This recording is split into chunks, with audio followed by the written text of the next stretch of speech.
बंदो गुरुपद कंज कृपा सिंधु नररूपरी मोहतम पुंज जासु वचन रवि कर धन्य धन्य सतगुरु सुखद महिमा कहे न जाय जो कछु कहूँ तुम्हारी कृपा मोते कछु न बसाय।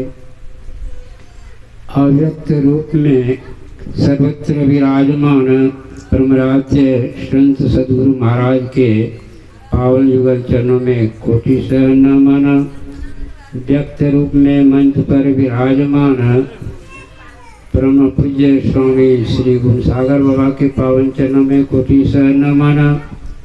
परम पूज्य परम आदरणीय पूज्य स्वामी श्री हरिओम बाबा के पावन चरणों में कोटि सह नमन।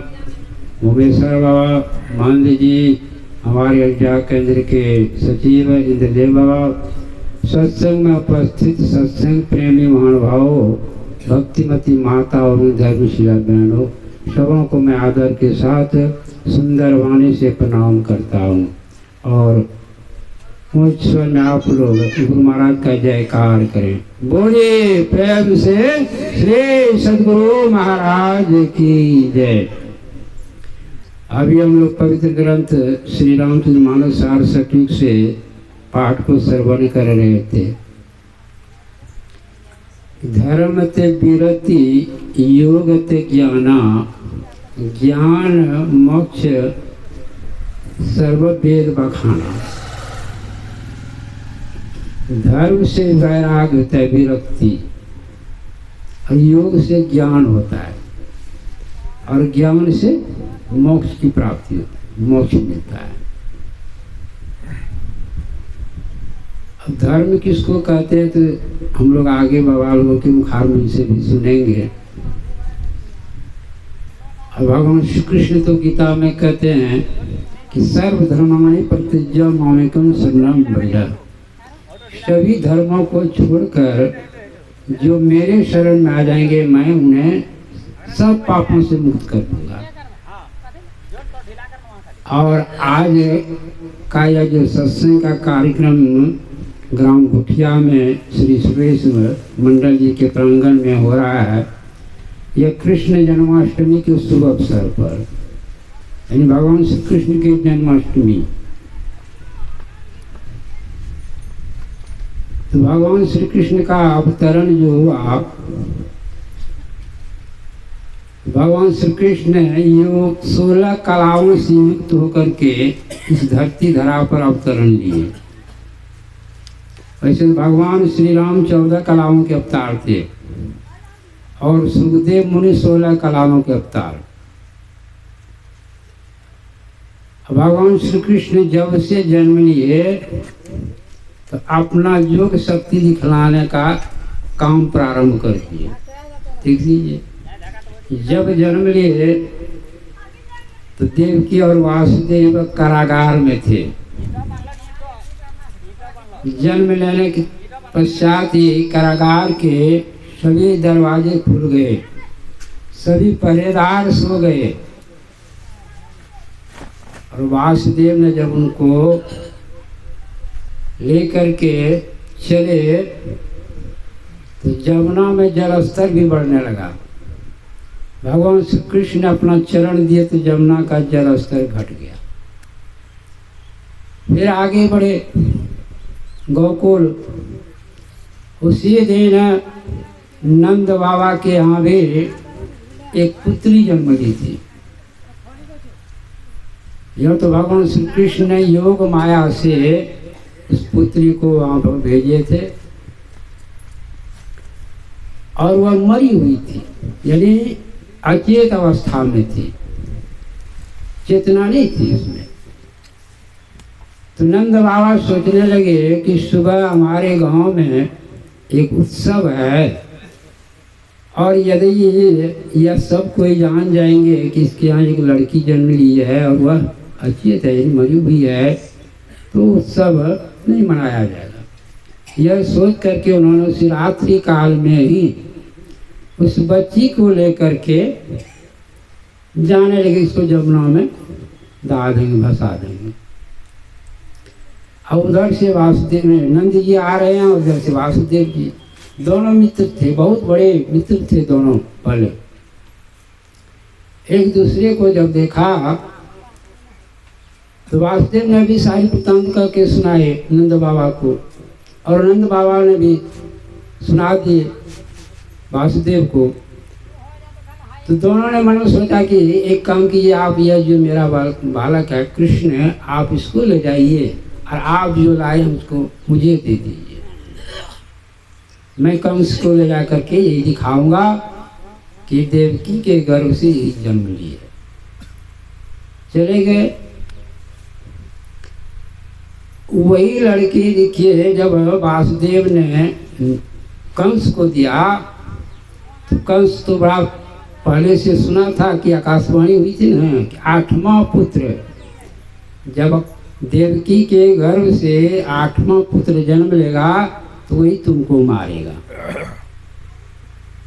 यही कारण कंस ने देवकी के जितने पुत्र होते थे सबको मारते थे, और यही कृष्ण 8वां पुत्र थे।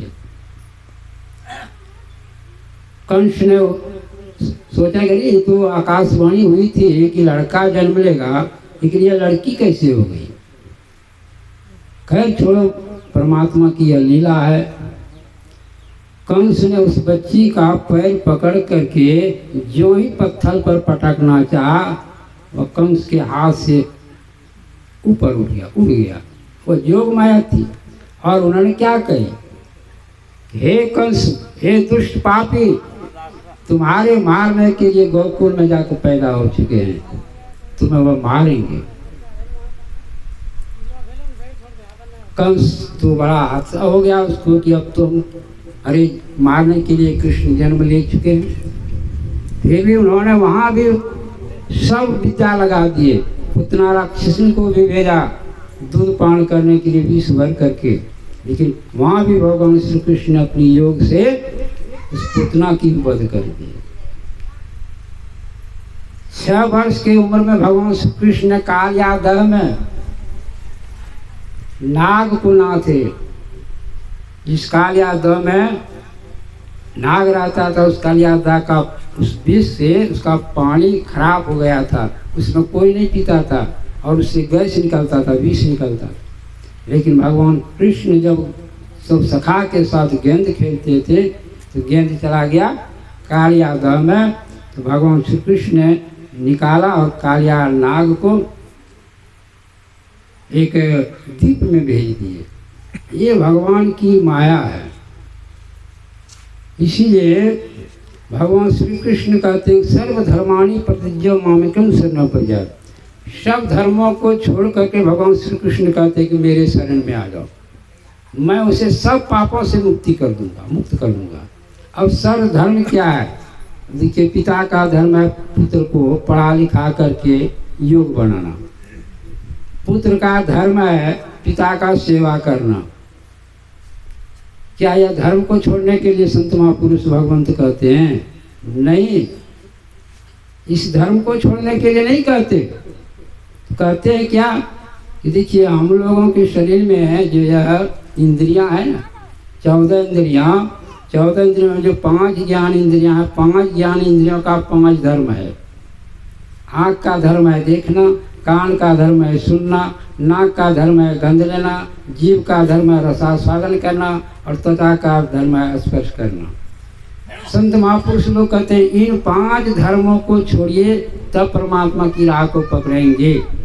ऐसे नहीं पकड़ पाएंगे। अर्थात ध्यान सत्संग करेंगे, ध्यान करेंगे तो ध्यान की सबसे पहली प्रतिनिधि है योग है कि हम शरीर और इंद्रियों के घाटों से ऊपर उठ जाएंगे तो सभी ज्ञान इंद्रियों से छूट जाएंगे।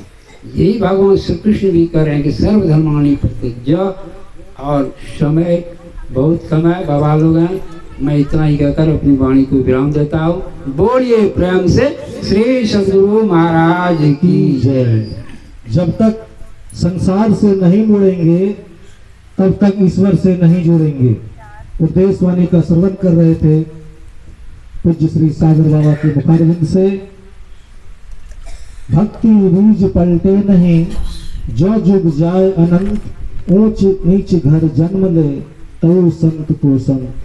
तो मैं अब आमंत्रित करता हूं पूज्य श्री भूमेश्वर बाबा को, आप प्रतिपाद्य विषय पर हम गुरु भक्तों के बीच उपदेश करने की कृपा करें। बोलिए प्रेम से श्री सद्गुरु महाराज की जय।